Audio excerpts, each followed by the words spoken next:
Stance, à l'occasion du 50e anniversaire de la fondation du collège de Lévis.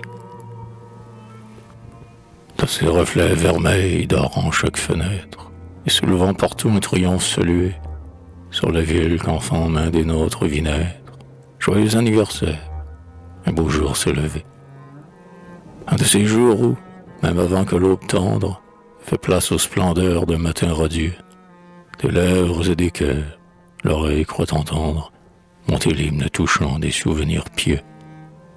Beau jour où le vieillard, qui se souvient encore, lève un doigt tremblotant pour essuyer un pleur, en croyant voir passer le front nimbé d'aurore, le fantôme vivant de sa jeunesse en fleurs.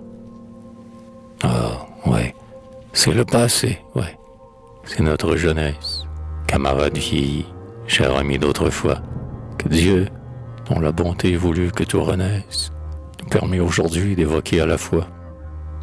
Il était bien étroit, le tout petit collège, pour notre enfance pauvre à la hâte élevée, mais il grandit celui que le Très-Haut protège.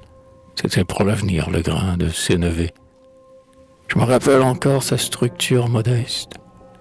Bien subtil serait le regard de celui qui pourrait découvrir le si peu qu'il en reste, sous l'altier monument qui l'englobe aujourd'hui. Pourtant, je dirais, honte à ma mémoire ingrate, si j'oubliais, devant ces vieux murs élargis, qu'il n'est jamais petit le logis de Socrate, lorsque des amis vrais remplissent le logis. Art qui, de notre temps, a conservé le culte et le mot dans son cœur profondément emprunt, des premiers pionniers qui, dans ce sol inculte, d'une main généreuse ont semé le bon grain.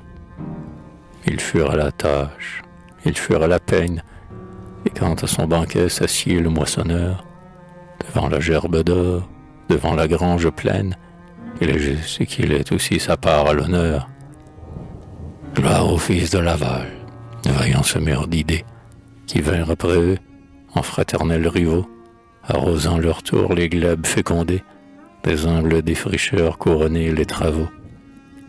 Mais gloire à vous aussi, vous que la salle envoie, portez au bout du monde un zèle sans rival, qui, en ce jour béni, nous valait cette joie de marier son nom à celui de Laval, et qu'il est avant tous sa large part de gloire, celui qui fit fleurir les premiers fruits semés, au frère Herménégilde, à sa noble mémoire, hommage ému des cœurs que son cœur a formé.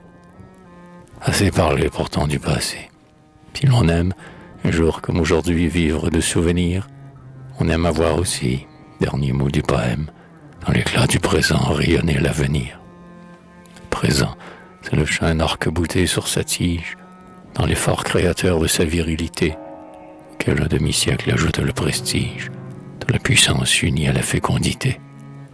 À présent, cher ancien collège, c'est encore ton grandiose aspect, ton front monumental, qui domine si loin l'espace, et le décor comme un joyau superbe orne un bordeaux royal. Si bien qu'au feu du soir, quand s'enflamme ta cime, l'étranger à qui rien n'a révélé ton nom, s'imagine entrevoir, dans un cadre sublime, le fronton d'or de quelque antique Parthénon. Que dis-je, antique? Non, car ta splendeur hautaine brille encore au soleil de ton premier été. Qu'est-ce que la minute ou que la cinquantaine sur le chemin qui mène à l'immortalité? Non, tu n'es pas encore l'aïeul, mais la mère qu'on chérit, la mère aux doux accueils, qu'on salue au loin la grâce des bonheurs, et qui, les bras tendus, nous reçoit sur le seuil. L'avenir est à Dieu, le temps est notre maître, tous, ainsi que les ans, les hommes passeront, puissent les jours futurs t'épargner, et ne mettre que même accroissement de laurier à ton front. Ton berceau fut orné d'un beau nom de victoire, fait par les buts atteints et les sentiers suivis, resplendit, à jamais uni dans notre histoire, le grand nom de Laval et celui de Lévis.